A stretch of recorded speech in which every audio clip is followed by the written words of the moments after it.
Let's begin by offering our respects to ISKCON founder Acharya and our preeminent Shiksha Guru, His Divine Grace, A.C. Bhaktivedanta Swami Srila Prabhupada.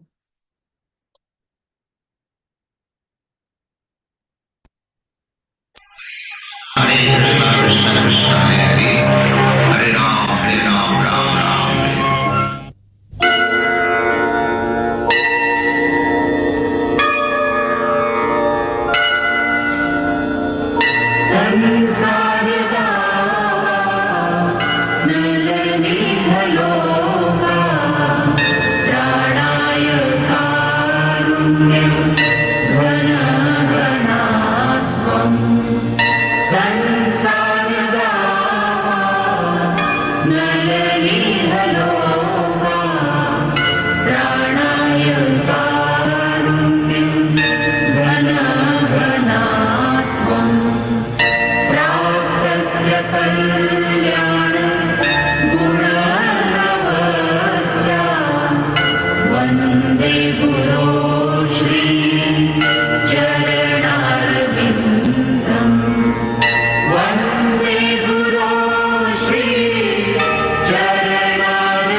Srila Prabhupada ki Jai. Om Agyana Timirandasya Jnananjana Shalakaya Chakshurun Militam Yena Tasmai Shri Gurave Namaha. Nama Om Vishnu Padaya Krishna Prestaya Bhutale Srimate Bhaktivedanta Swamin Itti Namine.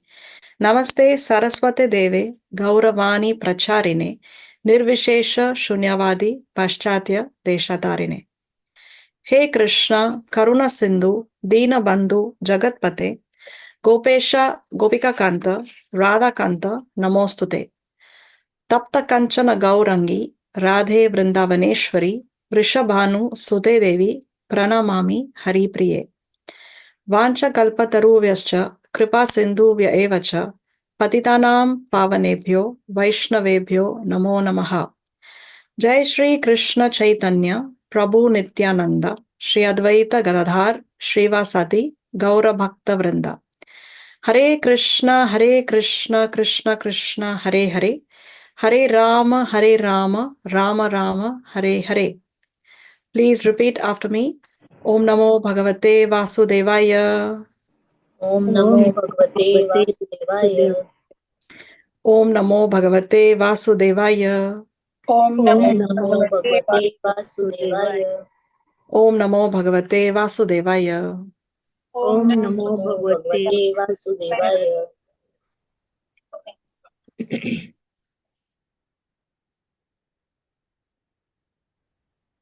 Okay, so we welcome all of you to our weekly online Bhagavad Gita classes. Thank you all very much for joining.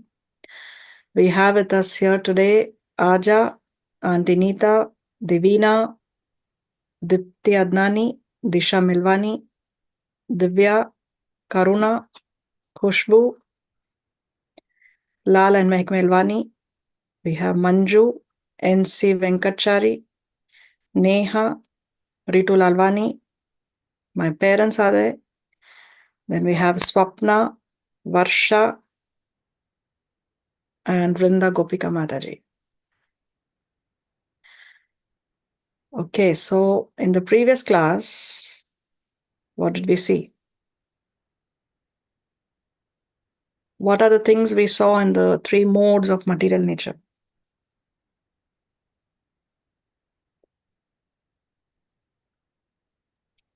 Tamogunam, Satugunam.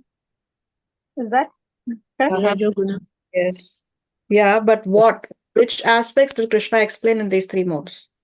We saw foods, sacrifices, austerity in the three modes in the previous class. Okay, so in this chapter, Krishna is explaining these different aspects in the three modes. So we saw, for example, austerity in the mode of goodness, in the mode of passion, and in the mode of, mode of goodness, passion, and ignorance. So like that, he's explaining these different aspects in the three modes in this chapter, which is titled Divisions of Faith. Divisions of Faith. So today we will be seeing, by the mercy of Guru and Krishna, the last section of this chapter, beginning with charity in the three modes. So we will see how there is charity in the mode of goodness, passion, and ignorance. Who can read today?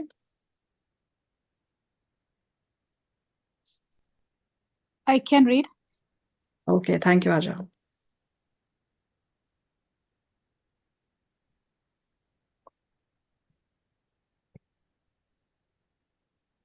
So charity in the three modes, charity can also be performed in goodness, passion, and ignorance. Results will differ accordingly. So see, one should not only consider, because now in the modern times, charity has become more out of compassion. So you see someone very poor and you feel compassionate in the heart, and you may give the person some charity. But not all the charity should be based only on compassion. One should give charity also using one's intelligence. No, compassion is a good quality to have, but also charity should be given with intelligence, because not all charities are at the same level. So this is what Krishna is going to explain: charity in the mode of goodness, passion, and ignorance. Let's hear the verse. Shlok 20. Yeah, Slok 20.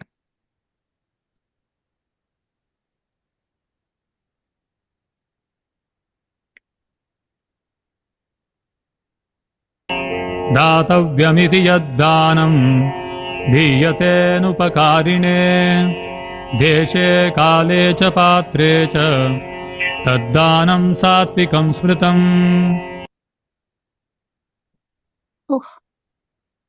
Translation. Charity given out of duty without expectation of return at the proper time and place, and to a worthy person and is considered to be in the mode of goodness. So what is charity in the mode of goodness? What are the factors that it should have? Krishna is saying it should be given out of duty without expectation of return. No, so one should not think that, okay, I will get something in return, do some punya so that I can go to Swarga, or I should do some punya so that people will appreciate me, no, or so that I can get some benefit out of it, or I'll get something in return. Now, charity should be given out of duty, without expectation of return, at the proper time and place.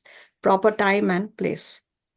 So Srila Prabhupada explains in the purport that charity it's recommended that it should be given at a place of pilgrimage and at lunar or solar eclipses, or at the end of the month. So these are the auspicious time and auspicious place to give charity. And to a worthy person. So what kind of a person is a worthy person? One who's going to use the charity in the service of the Lord.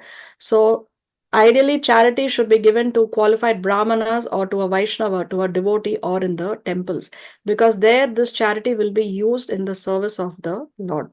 If the brahmana, Vaishnava, or the temple, they are, we are not talking about bogus people here. If they are genuinely qualified, then they will use it in the service of the Lord. So therefore, what happens? Both the parties, the one who's giving charity and the one who's receiving charity, both of them stand to benefit. So, and then Prabhupada writes in the purport, so charity should be given without any consideration of return.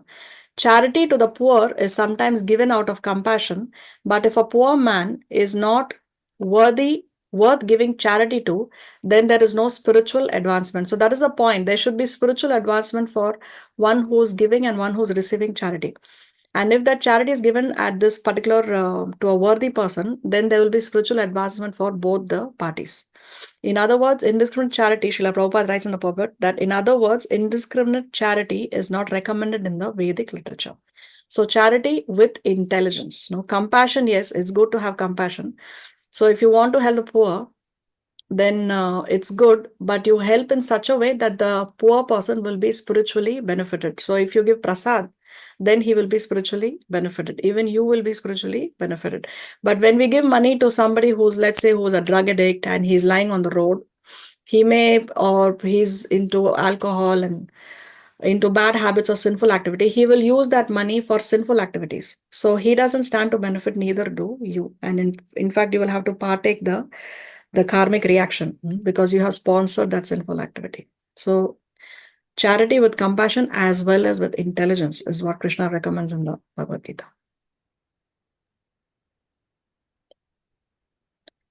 See, this is an incident.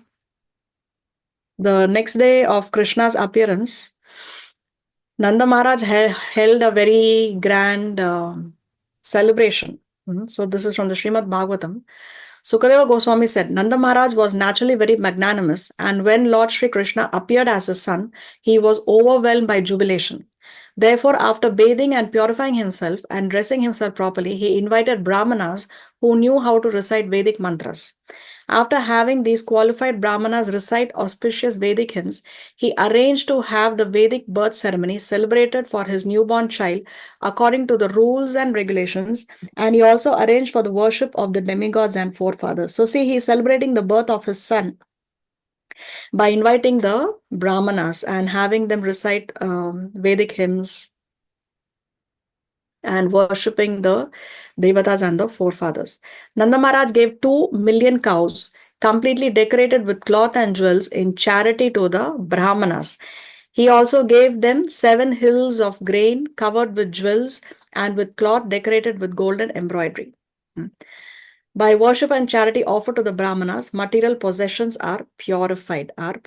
So when we give charity to the Brahmanas or to the devotees or to the temple, then our possessions are purified. Because although we may acquire wealth by honest means, still there will be some gray area, some areas will be there which need to be purified, because in Kali Yuga, not everything is black or white. So when we give charity to worthy people, then our possessions are also purified. So this is what Nanda Maharaj did at the birth of his son. So he has engaged in charity in the mode of goodness. Now this charity which Bali Maharaj gave to Vamanadev, in which mode is this? Is it passion? Why do you say passion? Why do I say because he is known for that, right? Okay, let's see the definition of charity in the mode of goodness. That gift which is given out of duty. So did Bali Maharaj give this out of duty to Vamanadev? No. And, he didn't think that he didn't think him as a god or anything. He didn't realize at that time when he said yes, right? He considered him just like another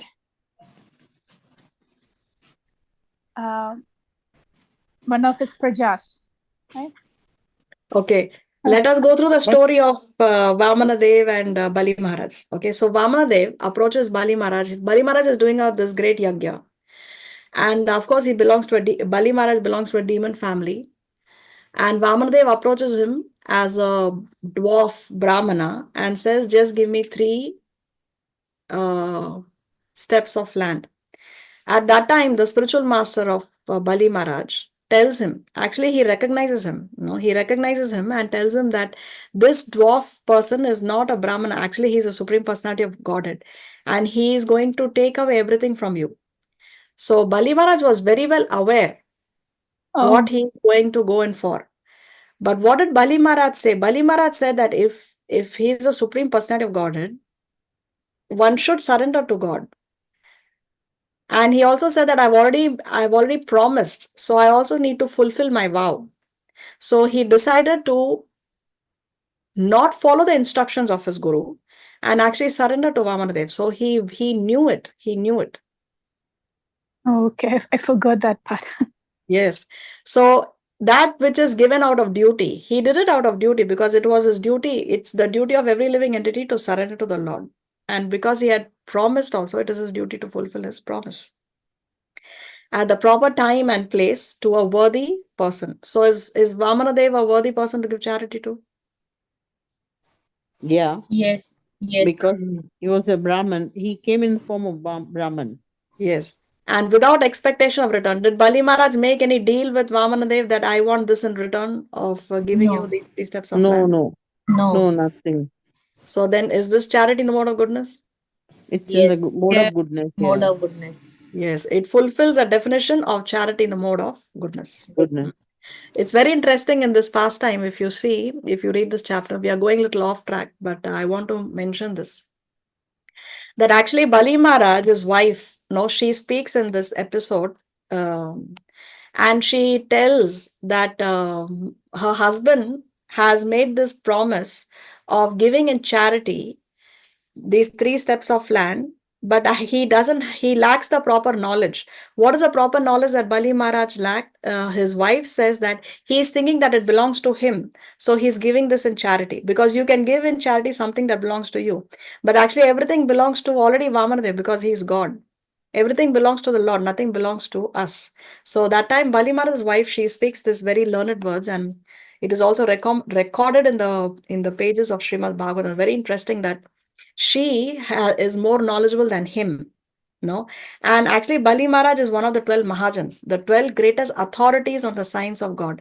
And his wife says that you have misunderstood. No, you have made this promise. How can you promise to give away something? Because that means you are thinking that it is yours, but actually it belongs to the Lord only. So very interesting episode is when you read this in the Bhagavatam. Okay. So now let us see what is charity in the mode of passion.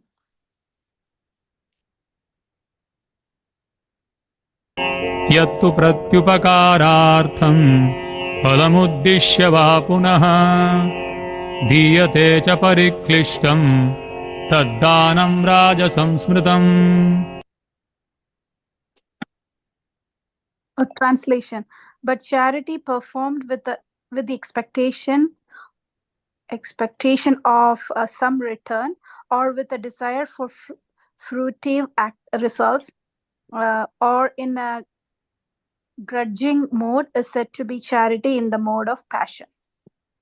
So when charity is done with the expectation of something in return, no, I will give this charity, but then I want to be popular. I should be glorified in all the newspapers, or people should praise me. Charity performed with the expectation of some return, or I do this favor to this person, but in return I want this person to do something else for me. So perform with the expectation of return, or with a desire for fruitive results, some material benefit one wants, or in a grudging mood. So sometimes it may so happen that a senior or a parent or somebody is telling you that you must give this in charity. So upon the instruction of a senior, one may be giving a charity, but in a grudging mood, because one doesn't want to actually do it. Or after giving the charity, one may regret later, oh, why did I give this charity? So when the charity is given in a grudging mood, then such kind of charity is supposed to be charity in the mode of passion. So charity should be given. See here, Krishna said, no, it will, no, here, no, by worship and charity, Sukadeva Goswami is saying this, by worship and charity offered to the Brahmanas, material possessions are purified. So charity should be given for purification. It should not be given for popularity, not for popularity or for any other material benefit or fruitive results. Can you identify the characters on the screen? Karna. And Karna and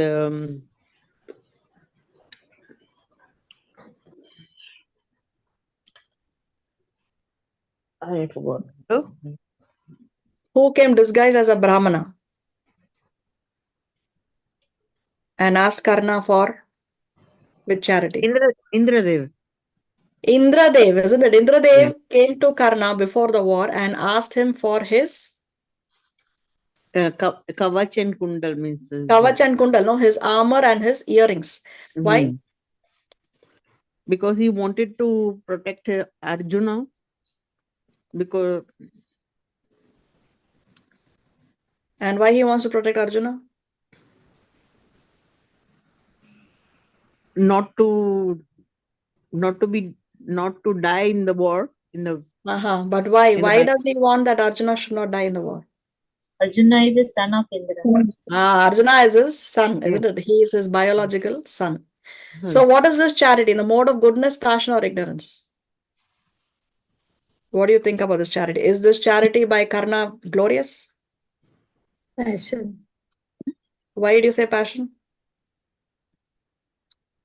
No, it is goodness Doing the because good he didn't ask in the favor of giving the charity. He didn't ask anything in return?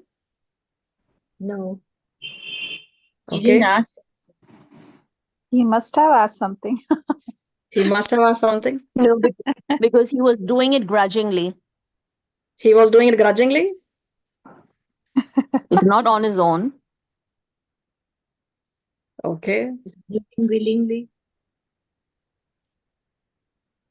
So this is what he Krishna, actually asked in return. He asked something in return, actually. What did he ask in return?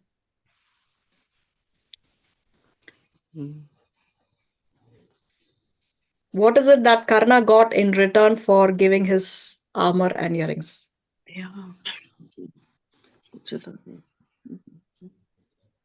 Because normally Karna is glorified for giving this charity. And people generally find fault with the opposite party and say that it was unfair for Karna. See, this is the reason why we should read the books. No, let us read this episode from the Mahabharata. Karna tried in various ways to distract Indra from his goal, but the god made it clear that he wanted only the armor. Finally, Karna said, "Divested of my natural armor and earrings, which were created from celestial nectar, I shall die in battle. That is why I am reluctant to part with them. Still, I know you are Indra and that you are here to help the Pandavas.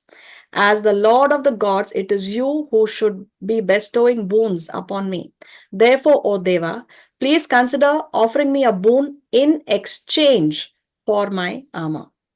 Indra replied, "Before I came here, Surya divined my intentions. No doubt he has told you all. Let it be as you desire. With the exception of my thunderbolt weapon, ask from me that what you wish." Karna asked for the Shakti dart Surya had mentioned. Indra reflected for a moment and replied, "I have invoked the weapon and will give it to you as soon as you give me your armor. But I do so under one condition. When I release this dart, it kills hundreds of my enemies and returns to my hand. However, you will be able to release it but once to kill one powerful enemy. When your enemy has been slain, it will return to my hand, not yours." Karna was grave. "I desire to kill only one mighty foe." "I know your desire, but the one you wish to kill is protected by a high-souled being. The great Lord Krishna, who is the inconceivable Narayana, protects him." So, Karna asked for the Shakti weapon. And with that Shakti weapon, he says he wants to kill only one mighty foe. Who is that person he wants to kill? Arjuna. Arjuna. He wants to kill Arjuna because from the beginning only, he was very, very envious of Arjuna. That was Karna's problem, that he was very, very envious of Arjuna. But Arjuna was never envious of Karna or of anybody for that matter. "Be that as it may, give me your weapon, for it will surely be capable of slaying any human enemy. I shall then cut my armor from my body, but I ask that you prevent my body from becoming disfigured." "So be it. Because you desire to adhere to truth, you will not be scarred. You will be restored to your present handsome and shining complexion." So this is the reason why this particular charity by Karna is in the mode of passion, because Karna asked for that Shakti weapon in exchange for his armor. This is the reason why this charity is not as glorious as it is made out to be. There was one more charity that Karna refused to give. What was that? Because Karna was famous for being Danveer Karna. No? He's called Danveer Karna. There's one more charity that he refused to give. Does anybody remember from the Mahabharata?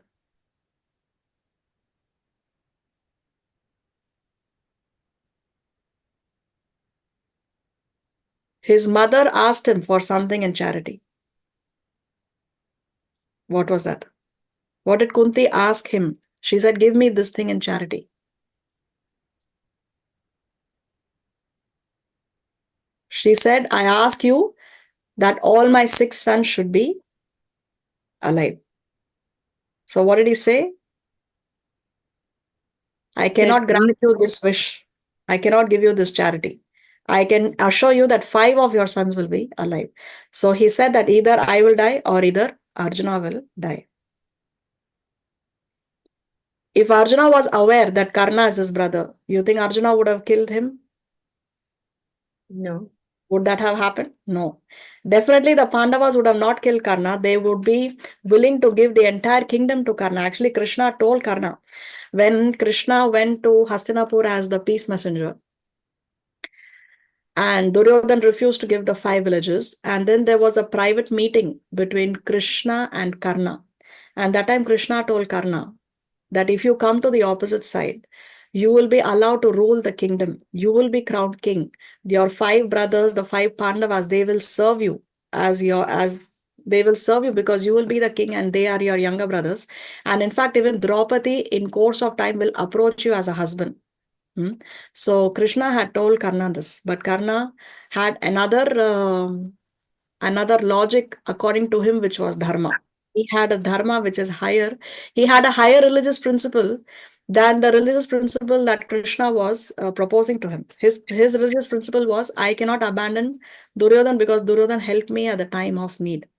So there are different religious principles, but one must understand that there are some are higher than the others. No, some religious principles are higher than the others.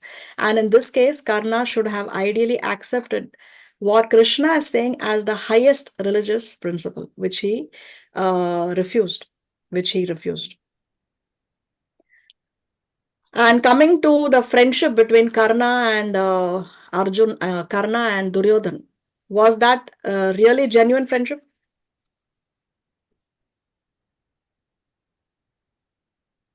Was that a very genuine friendship?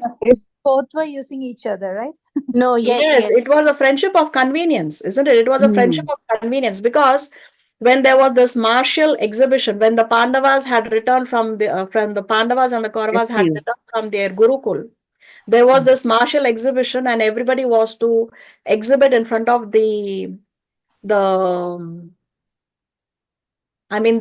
inhabitants of the kingdom and also the elders of the family. They had to exhibit their martial skills. So at that time, it was displayed how the Pandavas, how Arjuna was so skilled with his arrows.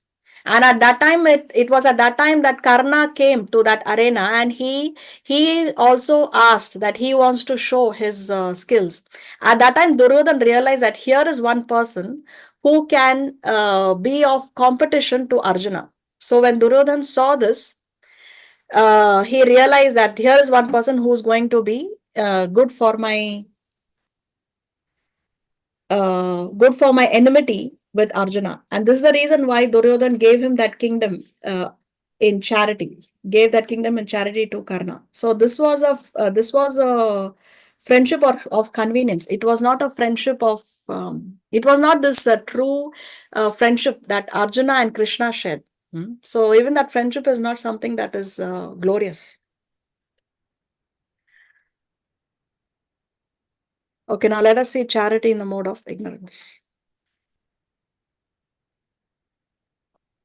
अदेशकाले यद्दानम् अपात्रेभ्यश्च दीयते असत्कृतम् अवज्ञातम् तत्तामसमुदाहृतम्. Translation.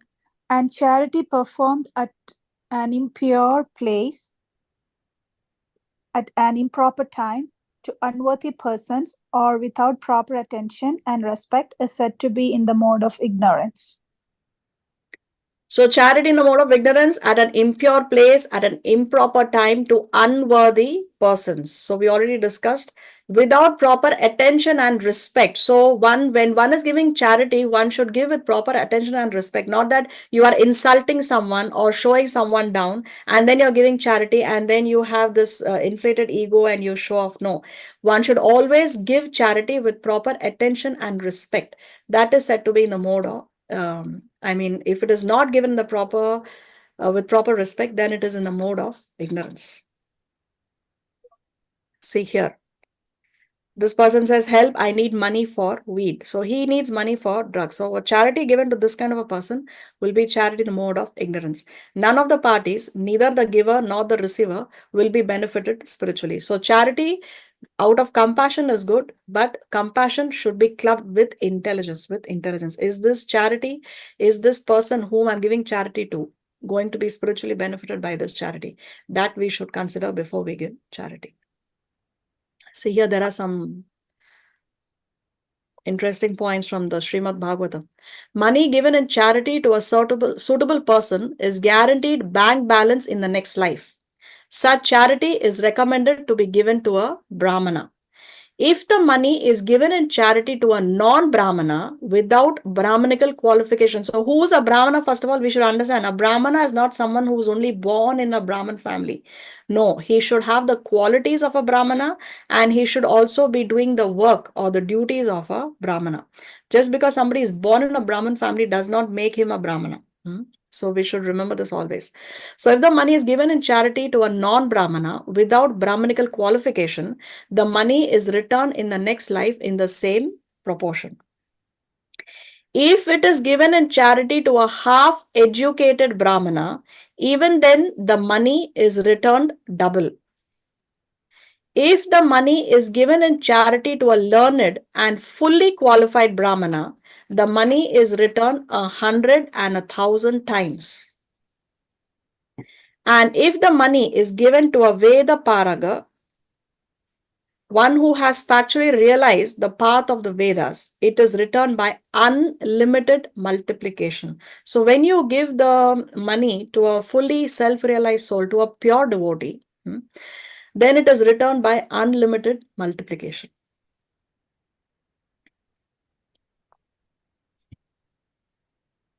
So here you have Krishna with a fruit vendor.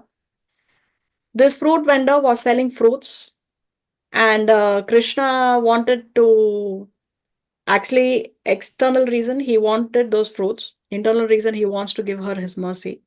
So he tells her that I cannot give you, there's nobody in the house and I can give you some grains in return. So she says, okay, bring the grains. And when Krishna goes in, and by the time he brings the grains in his small hands, all the grains have fallen down and hardly anything is left in his palm. But still this fruit vendor, out of love, gave him all her fruits. All the fruits that she had in a basket, she gave him all the fruits. Did Krishna reciprocate with her? Yes. How? Yes. What did he give her unlimitedly? Gave and precious Gems and precious gems stones. and Yes, the whole basket was filled with so many gems and precious stones, isn't it? This, what did Bali Maharaj get in return for his charity to Vamanadev? Did the Lord reciprocate? yeah, He he got Yeah, the whole was he is the security. He became the security of his, right? And he can Yes, come and visit all his prajas once a year. Is that there? yes, yes, Okay. yes. So what he got in return? He got an entire planet. The Sutala planet it belongs to Bali Maharaj, and Vamanadev himself is standing guard. He is himself is standing guard for that planet. So imagine the Supreme Lord himself is there as your security guard. This, did Sudama get anything in return for his charity to Krishna? He gave him some poha, no? Some uncooked dry uncooked poha he rice. gave. Did Krishna reciprocate? Yeah, he just gave him a big palace with all the facilities inside. Yeah, Krishna didn't give him a palace. He gave him a series of rows of palaces. It is described. He gave him rows of palaces, very, very opulent palaces, decorated with very beautiful gems and clothes and jewelry and all those things. So Krishna, you can see how he unlimitedly reciprocates. Can you identify the characters on the screen? Draupadi. Draupadi, what did Draupadi give to Krishna here? Once Krishna got cut his finger, so she took a piece of cloth and tied it on the finger. So Krishna said that I'll pay you hundreds and thousand times more, which you had given me. So he protected her in at the time of when they were removing clothes or sari of Draupadi. He tore the sari. She tore the sari of her own and tied his finger. Yes, yes. So just for those few, that small piece of cloth that Draupadi gave to Krishna, Krishna reciprocated by giving unlimited sari. No, unlimited sari. That sari would just not end when they tried to disrobe Draupadi. This incident, Tulabharam incident, let's read. The Tulabharam is an incident in the life of Rukmini that reveals the extent to which humble devotion is worth more than material wealth. Satyabhama, another queen of Krishna, prides herself about the love Krishna has for her and her grasp over his heart. Rukmini, on the other hand, is a devoted wife, humble in her service of her Lord. Her devotion is her real inner beauty. On one occasion, the sage Narada arrived in Dwaraka, and in the course of conversation hinted to Satyabhama that the love that Krishna exhibits towards her is not all that real, and in fact, it is Rukmini who has real control over his heart. Unable to bear this, Satyabhama challenges Narada to prove it. Narada, on his way with words, tricked her into accepting a vrata, a ritual where she has to give Krishna away in charity to Narada and reclaim him by giving the weight of Krishna in wealth.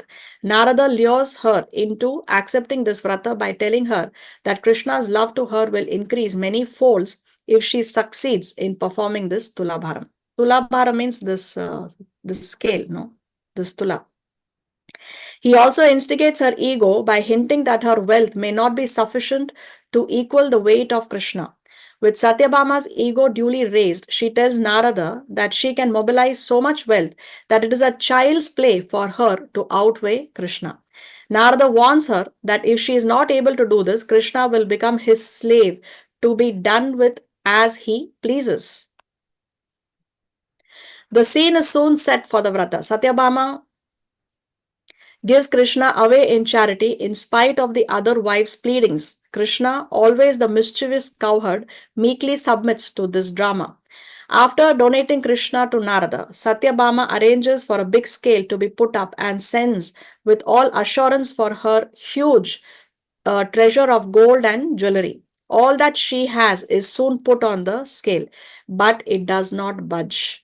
Narada starts taunting her and threatening her that if she can't put enough gold or diamonds, he will be forced to auction Krishna as a slave to someone else. Satyabhama, in frantic panic, swallows her pride and begs all the other wives to give their jewels. They agree out of love for Krishna, but alas, it is of no use. Krishna remains a mute witness to all this drama and rubs salt into the open wounds of Satyabhama's ego that he has now become a slave to some cowherd and will have to suffer the separation from his dear wife. Narada suggests to Satyabhama that Rukmini may be able to get her out of the predicament. She finally swallows her pride and appeals to the devoted first wife of Krishna, Krishna. Rukmini comes and with a prayer to her husband puts a single leaf of the sacred tulsi on the scale. The scales then become all at once so heavy that even after removing all the jewels, the scales are weighed down on the side of the tulsi leaf. Satyabhama and Rukmini are called Tula Brahmi. So you can see just one tulsi leaf was able to do what all the jewels in that palace was not able to do. While there are different versions in different texts as to why the weighing was arranged, the story of the tulsi leaf placed by Rukmini being worth more in weight than that of Satyabhama's wealth is a common ending. This story is often repeated to enunciate the significance of tulsi and how a humble offering to God is greater than any material wealth. Tulabharam is a common vow in which devotees donate to the deity a quantity of an article equal in weight to their own bodies at the shrine at Guruvayur. So this Guruvayur is a temple in Kerala where even now this Tulavaram is held. So what's the point we are trying to make? See this. Sri Krishna, who is very affectionate towards his devotees, sells himself to a devotee who merely offers a tulsi leaf and a palm full of water from the Hari Bhakti Vilasa. So if charity is done in the right mood, it's not what one is giving in charity that matters. It's if you're fulfilling these requirements that you're not expecting anything in return, and it's given to a qualified person. So here in the case of Krishna, you can see Krishna will actually sell himself to anyone who only offers him some water and tulsi. Just water and tulsi is enough for one to gain the affection of Krishna. See, Advaita Acharya, who's none other than actually Mahavishnu, he prayed for Chaitanya Mahaprabhu to come. So Chaitanya Mahaprabhu is the most merciful incarnation. And Advaita Acharya wanted him to descend because it was Kali Yuga. And for the benefit of the fallen conditioned souls, for our benefit, Advaita Acharya wanted the Lord to come as Chaitanya Mahaprabhu. And so how did he pray? He prayed to his Shaligram Shila just with water and tulsi. That's all. Advaita Acharya prayed fervently to the Lord for several months. He worshipped his Shaligram Shila lovingly with sacred tulsi leaves and Ganges water, calling out aloud to the Lord to manifest and show a way to the worldly people to reach the eternal spiritual abode. By the momentum of his spiritual fervor, his loud cries pierced the coverings of the material universe and echoing through the transcendental Vaikuntha Lokas, reached the ears of Sri Krishna and Goloka. Hearing this urgent cry saturated with devotion, Sri Krishna advented himself as Sri Krishna Chaitanya in Mayapur, Bengal, as the son of Sri Jagannath Mishra and Sachi Devi. So here he was on the banks of the river Ganges, and with that Ganges water and some tulsi leaves, he's worshipping his Shaligram Shila.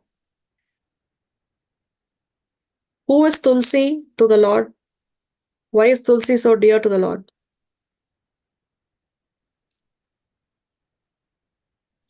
Is Tulsi devotee? She's a devotee? Yes. No, he married to then she became a Tulsi. She married whom? To Krishna. Yes, we perform Tulsi Shaligram Vivah, is it not? And Shaligram is none other than? The Shaligram Shila is none other than? God Krishna himself. Vishnu. Yes, Krishna himself, is it not? In fact, if you bring a murti in a temple, the murti has to be installed with the Vedic rites and the yagyas and the proper ceremony. The prayers are chanted so that the Lord is invited to come and reside in that murti. But Shaligram Shila does not require any kind of sthapana. Shaligram Shila does not require any kind of installation ceremony. Wherever Shaligram Shila is, the Lord is personally present. You just place it and you can worship the Shaligram Shila. No need to even perform any installation ceremony. No need of performing any sthapana for Shaligram Shila. It is the Supreme Personality of Godhead. Just So what is Shaligram Shila? Shaligram Shila are these stones that are found in the Gandaki River in Nepal. Oh, okay. Only stones from that river is They are considered. found only in that Gandaki River in Nepal. Only there they are found. And there are different kinds of Shaligram Shilas also. Okay. And the Shaligram Shila that Advaita Acharya worshipped is still there in a temple in West Bengal. Oh. Okay, see, let's see here from the purport. Srila Prabhupada writes, the best solution is that of the Krishna consciousness movement. This movement is always kind to the poor. So one always thinks, oh, garib aadmi hai, poor people, we need to feed the poor people.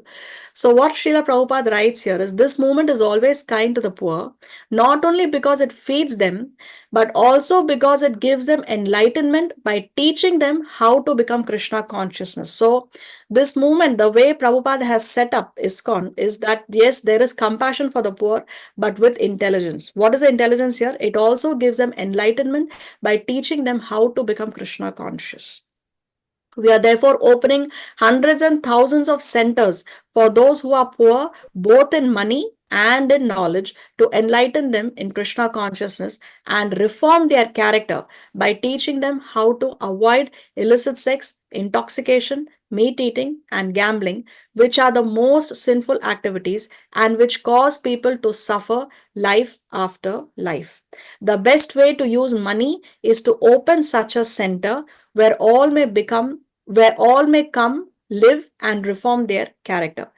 They may live very comfortably without denial of any of the body's necessities, but they live under spiritual control, and thus they live happily and save time for advancement in Krishna consciousness. So when one lives in the temple, one can live there. There is food, there is shelter, there is clothing, but they are living under the control that they cannot perform illicit sex, intoxication, meat eating, and gambling inside the temple premises. So, like that, because there is, they are being educated in the spiritual truths. So, therefore, both parties stand to benefit. If one has money, it should not be squandered away on nothing. It should be used to push forward the Krishna consciousness movement so that all of human society will become happy, prosperous, and hopeful of being promoted back home, back to Godhead. So charity should be given in such a way that both parties can benefit spiritually. Not only compassion, okay, somebody is poor, so I give him some money out of compassion. No, always charity should have intelligence along with the compassion. Somebody once told me very proudly that every Sunday we go to this old age home and we feed the poor people. So, what do you feed the poor people? I asked. So, they said, oh, we feed them breakfast. We have boiled eggs, we have omelette, and we have bread, and we have tea, and we have coffee. So, that's not the charity that Krishna is recommending in the Bhagavad Gita. Okay, now we come to the last section of this chapter. Here, Krishna is going to explain how all the defects can be removed from every combination of the modes of nature. So there are different combinations. There is goodness, passion, ignorance. There can be combination of goodness and passion, or passion and ignorance, or ignorance and goodness. So how the defects can be removed from each of these combinations of the three modes of material nature. That Krishna is going to explain in this last section of this chapter. ॐ तत्सदिति निर्देशो ब्रह्मणस्त्रिविधः स्मृतः ब्राह्मणास्तेन वेदाश्च यज्ञाश्च विहिताः पुरा. Translation: From the beginning of creation, the three words Om Tat Sat were used to indicate the supreme absolute truth. These three symbolic representations were used by Brahmanas while chanting the hymns of the Vedas and during sacrifices for the satisfaction of the Supreme. So here Krishna is talking about three words, Om, Tat, Sat. So what is Krishna saying? That from the beginning of creation, these words, Om, Tat, Sat, were used to indicate supreme absolute truth. So these three words actually indicate the supreme personality of God, the supreme absolute truth. And the Brahmanas use these three words while chanting the hymns of the Vedas and during the sacrifices for purification. Any activity actually can be purified by chanting these three words, Om, Tat, and Sat. So here Krishna says, these were used by the Brahmanas while chanting the hymns of the Vedas and during sacrifices for the satisfaction of the Supreme. So see, any activity that one does, whether it is austerity or tapasya or charity or worship or whatever activity one does, it should be done for the satisfaction of the Lord. It should be done for the satisfaction of the Supreme. There should be no other goal in mind. There should be no other goal in mind. So by chanting these three words, The activities are purified and they are aimed at the Supreme Absolute Truth. What are the three words? Om, Tat, and Sat. So Krishna further elaborates. Let's see. तस्मादोमित्युदाहृत्य यज्ञदानतपः क्रियाः प्रवर्तन्ते विधानोक्ताः सततं ब्रह्मवादिनाम्. Translation. Therefore, transcendentalists undertaking performances of sacrifice, charity, and penance in accordance with the scriptural regulations begin always with Om to attain the Supreme. So transcendentalists undertaking the performances of sacrifice, charity, and penance in accordance to Shastra. No? So whatever one does, first of all, it should be under the scriptural injunctions. It should be according to what the Shastra says. So transcendentalists undertaking performances of sacrifice, charity, and penances in accordance with scriptural injunctions begin always with Om to attain the Supreme. So all these performances begin with the chanting of Om by the transcendentalists. The purpose of chanting Om is to remember the Supreme Personality of Godhead. Om simply indicates the Supreme Lord. And Om is something that is accepted by all the faiths. No, somebody may or not accept Krishna, but nobody has a problem in chanting Om, uttering Om. See here. Oh, I don't have it on the screen. Okay. So here, even, for example, even the impersonalists who do not want to believe that God has a form, even they don't have a problem in uttering Om. The Christians, they say Amen. That Amen also is coming from the word Om. And the Muslims, they say Ameen. Ameen also is actually coming from that root word Om only. So you see, nobody has a problem in chanting Om. So actually that Om simply indicates the Supreme Personality of Godhead, which everybody, irrespective of which faith they belong to, they are ready to accept. So one may question, so why not chant Om? Why should we chant Hare Krishna Mahamantra?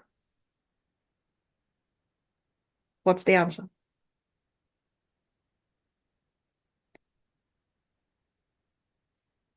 When we take initiation in ISKCON, we promise to the Guru that we will chant minimum 16 rounds of the Hare Krishna Mahamantra.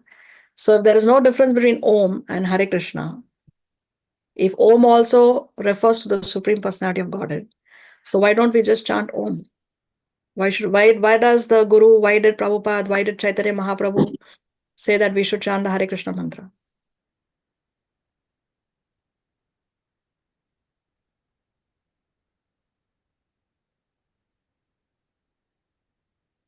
Because to chant the Hare Krishna mantra in the Kali Yuga, there are no rules and regulations.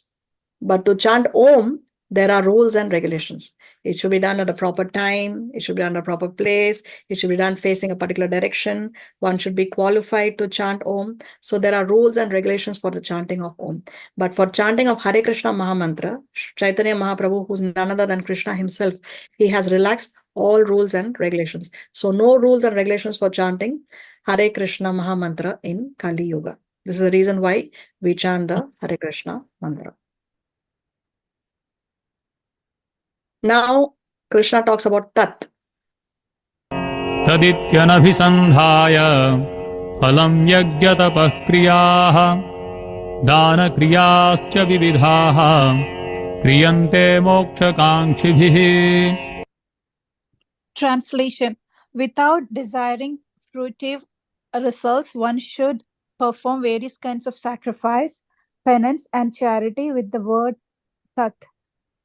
The purpose of such transcendental activities is to get free from material entanglement. So, the sacrifices, the penances, and charity should be done without desiring fruitive results. And with the intention, with the purpose. So, one is chanting Tat. When one chants Tat, also one is remembering the Supreme Personality of Godhead. And the purpose of that activity is to get free from material entanglement. Free from material entanglement. When any activity is done with the purpose of pleasing the Lord, automatically it will help us to be detached from material sense gratification. Be detached from anything material, and anything that is material is an entanglement to us. So when we chant Om Tat Sat, Om helps us to remember the Lord.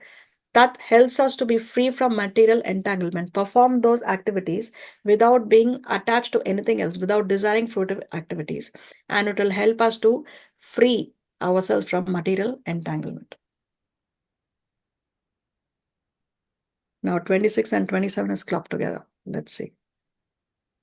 सद्भावे साधुभावे च सदित्येतत् प्रयुज्यते प्रशस्ते कर्मणि तथा सच्छब्दः पार्थयुज्यते यज्ञे तपसि दाने च स्थितिः सदिति चोच्यते कर्म चैव तदर्थीयं सदित्येवाभिधीयते.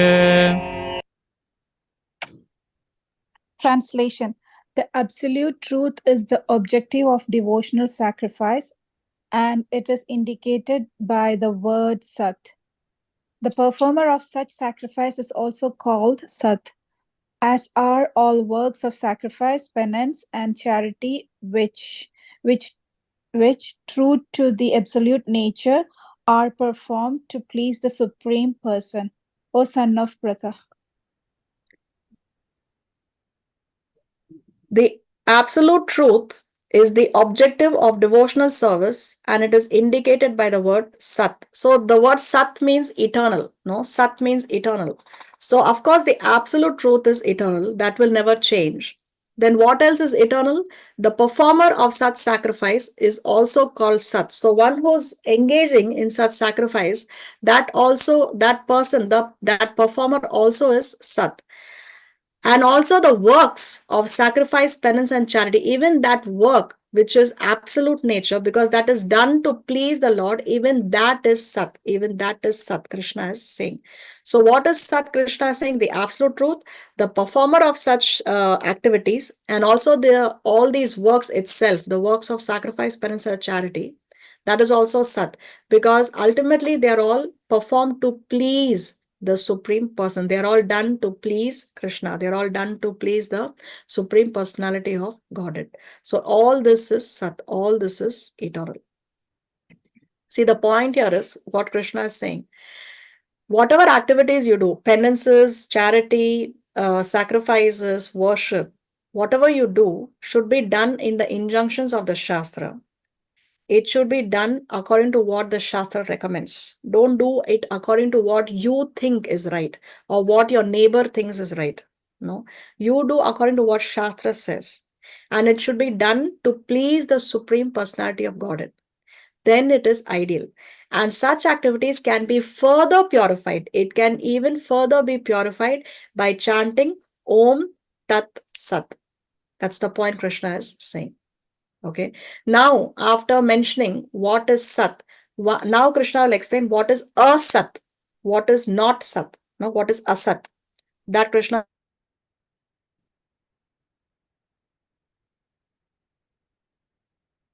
तं तपस्तप्तं कृतं च यत् असदित्युच्यते पार्थ न च तत्प्रेत्य नो इह. ॐ तत्सदिति श्रीमद्भगवद्गीतासूपनिषत्सु ब्रह्मविद्यायां योगशास्त्रे श्रीकृष्णार्जुनसंवादे श्रद्धात्रयविभागयोगो नाम सप्तदशोऽध्यायः. Translation. Anything done as sacrifice, charity, or penance without faith in the Supreme, O son of Pritha, is impermanent. It is called asat and is useless both in this life and the next. So what is Asat? That which is done without faith in the Supreme. That which is done outside of the Shastras. No, that is Asat. That is impermanent, because the results of that will last only for a certain period of time. At best, till this lifetime. But again, in the next lifetime, we will not be able to take the benefits of those sacrifices, charity, or penance which are done without faith in the Supreme. So that Krishna says is asat. It is useless both in this life and the next. So what we identify with is what is going to determine our destination. If we are identifying ourselves with wealth, power, and glamour, if we are attracted with wealth, power, and glamour, and if we are hankering towards only these aspects, then at the time of death, it will not lead to the supreme goal. It will not lead to Krishna. It will not lead to Goloka, Vaikuntha. But if one identifies with the divine, one identifies with Krishna, one identifies that I am the servant of the Lord and I have to therefore serve the Lord, and therefore I have to engage all my activities, all austerities, penances, charity, worship in the service of the Lord, then when death occurs, then it will take me to the supreme goal. So what you identify with is what you are going to engage in. Those kind of activities only you will engage in. And what kind of activities you are engaging in is what is going to determine your destiny. So consciousness decides the next destination. This person is in the which mode? This person here.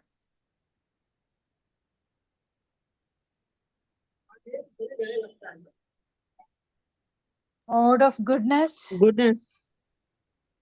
Then this person? No. This pure goodness. First one is Mode of transcendental goodness, pure goodness, Shuddha goodness. Sattva stage, no? So he is completely absorbed in devotional service. She is engaged in the mode of goodness because she is Goodness. taking care of Mother Nature. He is engaged in the mode of passion, and they are engaged in the mode of ignorance. So what kind of activity, I mean, depending on your consciousness, you are engaging in a certain activity, and that determines your next destination. This person is headed where in this chart? Kingdom of God. Here, Goloka or Vaikuntha. Isn't it? Vaikuntha. These are the Vaikuntha planets. This is Goloka. So this person is headed here, no doubt. Mode of goodness, she can go where? To Swargaloka. To heavenly planets, to Swargaloka. Mode of passion? Will come to earth. Yes, earth, yes. Because here we sweat it out, no? We are all passionate. We want to make it. So mode of passion and mode of ignorance in the lower planetary system. So our consciousness determines our next destination. So how can we change our consciousness? How can we elevate our consciousness? One may be currently in the mode of ignorance. Let's say somebody's in the mode of ignorance. That doesn't mean that he's definitely headed here. He can elevate his consciousness before death. So what are the factors that will help one to elevate one's consciousness? Chanting, association with the Brahmanas, right? Yes. By chanting the holy name, we can elevate our consciousness. By good association, we can elevate our consciousness. By eating prasad. Charity, eating remnants of. And surrendering to God. Yes, by surrendering to God, by eating the remnants of the Lord, by eating prasad. Even our diet, no? Our diet also determines our consciousness. We should follow the A, B, C, D, E of Krishna consciousness. What's A, B, C, D, E of Krishna consciousness? A stands for? Yesterday on A stands for association. Association. Associating with the right kind of people. B stands for? Bhakti. Oh, yeah. No. No? Everything is bhakti only. Association also is bhakti. B stands for books. We should read the books. Yeah, books. Shastras. We have to read Prabhupada's books, which are so pure. The knowledge is not altered at all. So A for association, B for books. C for? Charity. Chanting the holy name. Yes. D for? Chanting. Okay. Devotion. D for? Devotional service. Devotees. Devotees. Devotees is association. Donation. Diet. Diet, yes, Diet. D for diet. Diet. We should eat the right kind of food. We should eat sattvic. We should eat prasad. We should eat prasad. And E for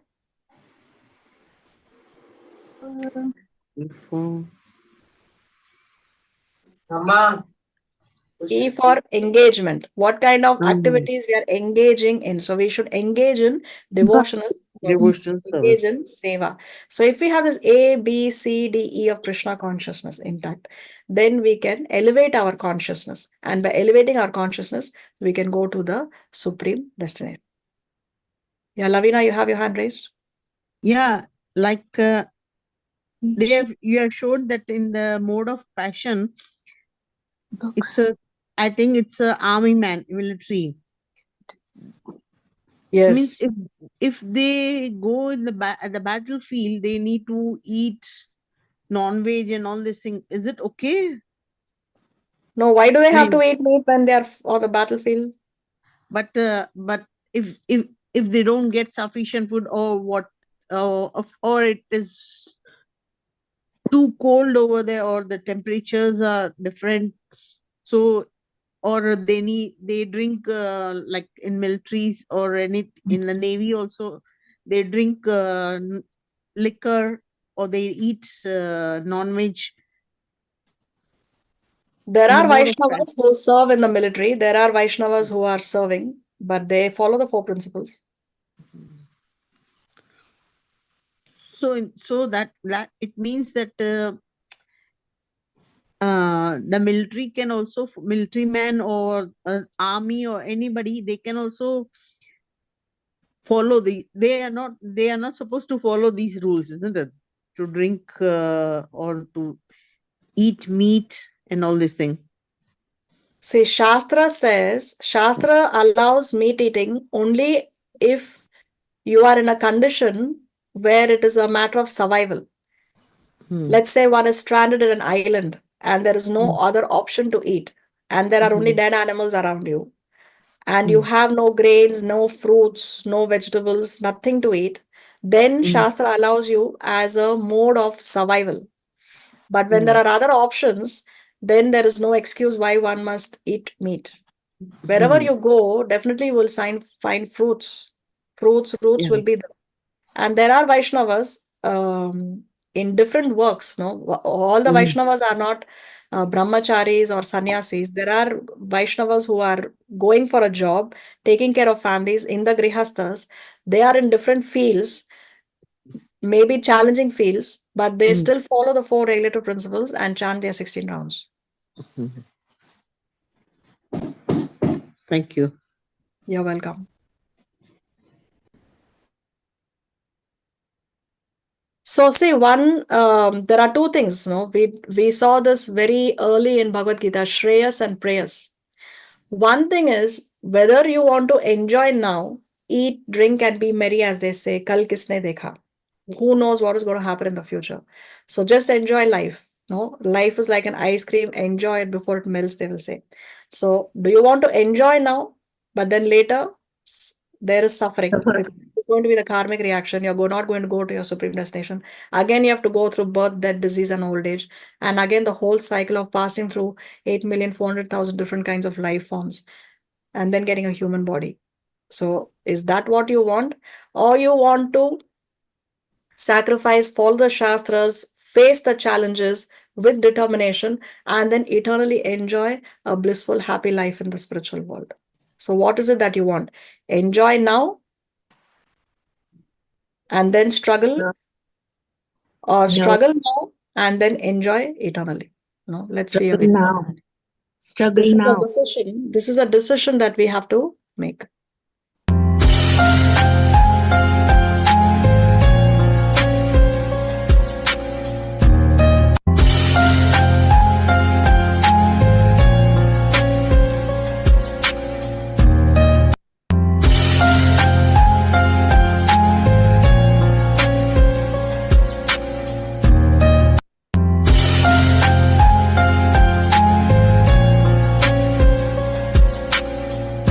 So who's reaching the destination first, faster, quicker?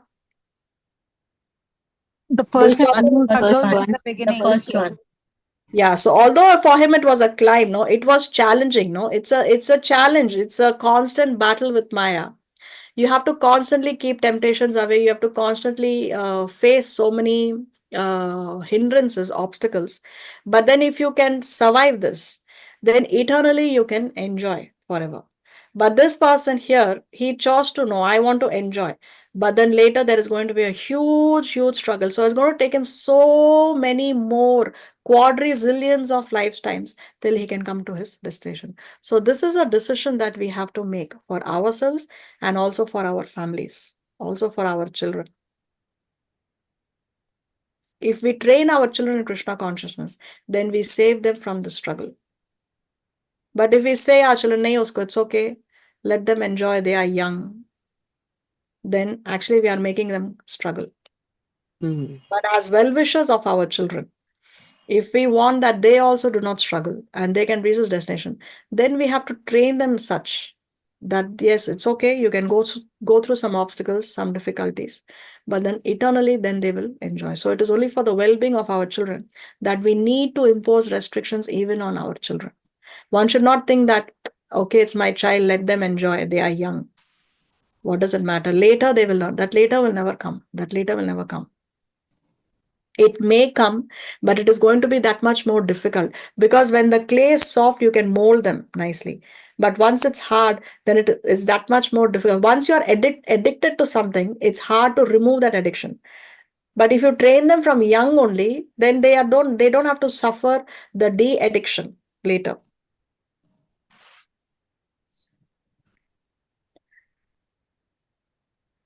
So let's see what Srila Prabhupada writes in the purpose.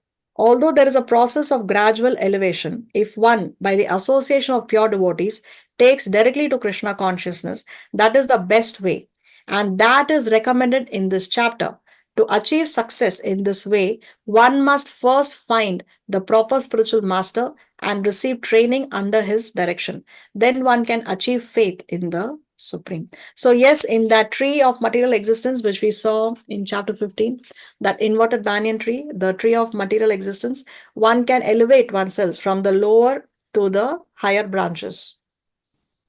But there is a quick method. Quickly we can progress if we associate with the devotees. If one associates with pure devotees, then one directly takes to Krishna consciousness and one can take the elevator instead of climbing the staircase to the spiritual world. So one can achieve success by first finding the proper spiritual master. So one needs a guru. Guru is the first step. Without mercy of guru, you cannot get Krishna. So one must first find the proper spiritual master, receive training under his direction. Then one can achieve with faith in the Supreme. So you can read the chapter summary when I share the slides in the group. And with this, by the mercy of Guru and Krishna, we come to the end of chapter number 17. Srila Prabhupada ki jai, Srimad Bhagavad Gita ki jai. Do we have any questions or comments? I have a question. It's not from today's class. Is having pets in your home is allowed in Shastras? See, the Vedic injunction is that the only animal that can be brought to the home is the cow. Okay. Because the cow is the only animal that needs to be domesticated. If the cow lives in the jungle, the cow will not be able to survive. Why? Because the cow is the only animal that gives excess and surplus milk, it gives far more milk than the calf requires. So if this cow is not extracted from the milk, then the cow's udders will start to pain and then eventually the cow will have to die. So the cow needs a protection by the humans. So Vedic civilization was previously, they lived in a house. They had a small piece of land. They would grow their own vegetables. They would have one cow. From that cow, they had so much surplus milk that the family would not be able to consume, and they would give so much milk in charity, because one cow on one pregnancy can give milk for up to 8 years in one pregnancy only. No, so the cow gives so much surplus milk that is sufficient for the whole of humanity. So the only animal that can be brought to the house is the cow. All other animals should be in their natural habitat. The animals don't belong to our apartments. The animals belong to their natural habitat. They should be living in the jungles, in the forests. Nowadays, we have brought dogs, especially to the house. Very, very popular now in Kali Yuga. But for millions of years, the dogs have survived in the forests, have they not? Why do we have to bring them to our apartments? Mm. And then what are we feeding the dogs? Yeah, dog food. Yeah. What is a dog food? Not very- Meat. not- Yeah. Meat. And that meat is mostly meat of which animal? Cow. Oh. Yeah. Okay. Can you imagine? So to take care of one animal, we are killing other animals. Mm-hmm. So where are we protecting animals? If one is an animal lover and brings dogs to the house because one is an animal lover, but then you're killing one animal to feed another animal. Yeah. The animals belong to their natural habitat. They don't belong to our apartments. And even medically, I was reading that how the pets, no, especially dogs and cats, they give out gases. The animals, they emanate a gas which is harmful for health, which is harmful for health. So it's not good to be sleeping beside our pets. Sometimes the dogs and cats are in our sleeping with us on the beds. Mm-hmm. And one is breathing that what the animal is emanating, so that affects our health. If you see, mostly people who have pets at home, and if they are sleeping with the pets in the same bed, they will not be very healthy. They will not be very healthy, and the doctors cannot say what is the reason. But actually, it is this, because it's not clean to have pets in your homes. They Mhm. belong to their natural habitat. Mm-hmm. Thank you. You're welcome. So this number here, Amrita Radhika Mataji, is this with a code and it's complete? Is this number complete with the code, country code? Hare Krishna Mataji. Hare Krishna. Yeah, yes, I don't, it's from USA, so it's the area code. I don't know if it has a separate country code. What I will do here is I will share in the chat my phone number, so you can add me. It will be easier to add you in the group that way. Is that okay? Hare Krishna. Yes, Mataji. Thank you. Thank you. Hare Krishna. Hare Krishna.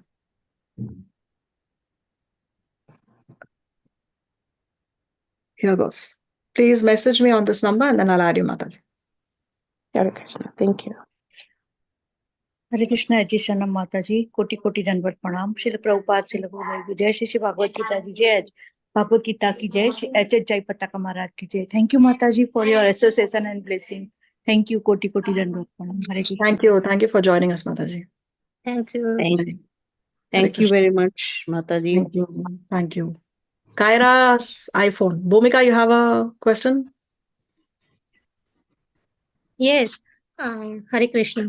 When Hare is Krishna. Damodar month starting? Yes, let's see.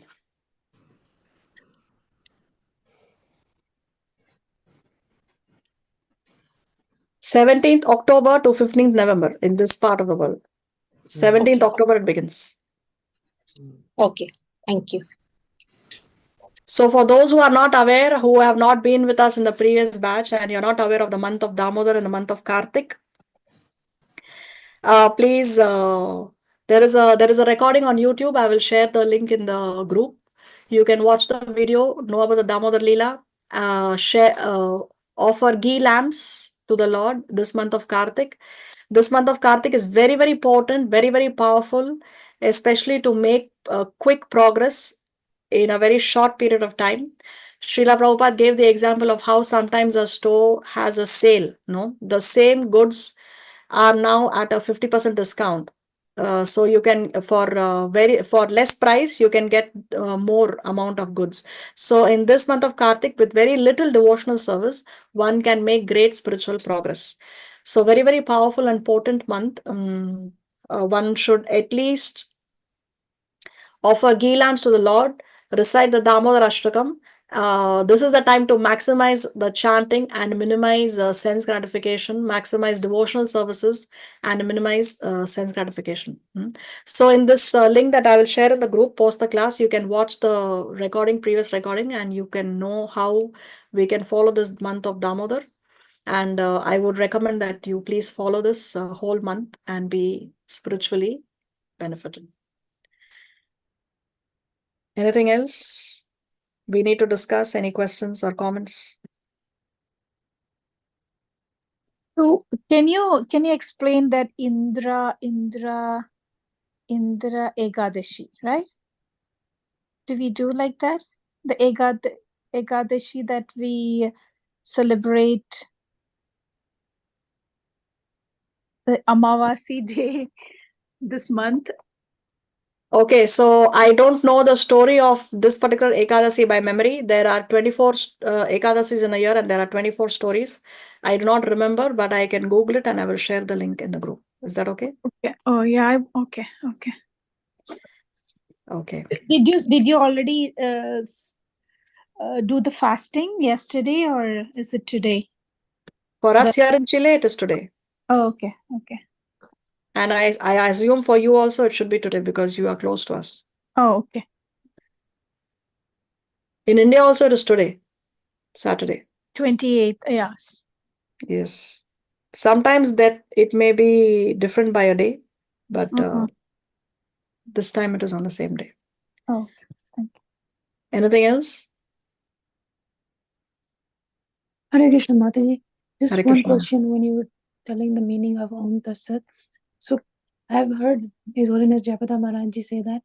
So can anybody utter it, or is only, Guru Maharaj? Anybody can utter Om Tat Sat. See, Srila Prabhupada, there is this book called Surrender Unto Me by Bhurijan Prabhu. This book which I use. Oh, you can't see it here. So in this book, Bhurijan Prabhu writes, let me read. In the 1950s, Srila Prabhupada even placed the words Om Tat Sat before his signature on letters. Om is a name of Vishnu. Tat is chanted to achieve liberation. All activities performed for the Lord's pleasure are Sat, eternal. Thus, the process of devotional service is clearly stressed in these verses. So, yes, one can use these words Om Tat Sat. Mataji, where did you get this book? Like, did you buy You can online? get it. I got it from Sridhar Mayapur, but it's available online also. You just search Surrender Unto Me by Bhurijan Prabhu. Here. Okay, thank you. Thank you so much. Hare Krishna. This is if you read Prabhupada's Gita and you read this, it helps even more to understand. It's a very nice guide. Okay, thank you. Thank you so much. Hare Krishna. Anything else?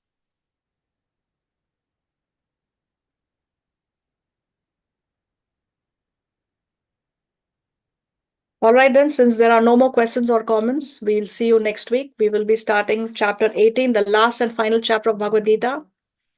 The longest chapter also, so it will take a while before we can finish that chapter and also finish the course. Till then, have a nice week in Krishna consciousness. Vancha kalpataruvyaschа kripa sindhu vyayevacha patitanam pavanebhyo vaishnavebhyo namo namaha. Srila Prabhupada ki jai, Srimad Bhagavad Gita ki jai. Thank you. Hare Krishna. Hare Krishna. Mataji. Thank you so much. Thank you, Mataji. Hare Krishna. Hare Krishna. Thank you. Hare Krishna Mataji. Thank you.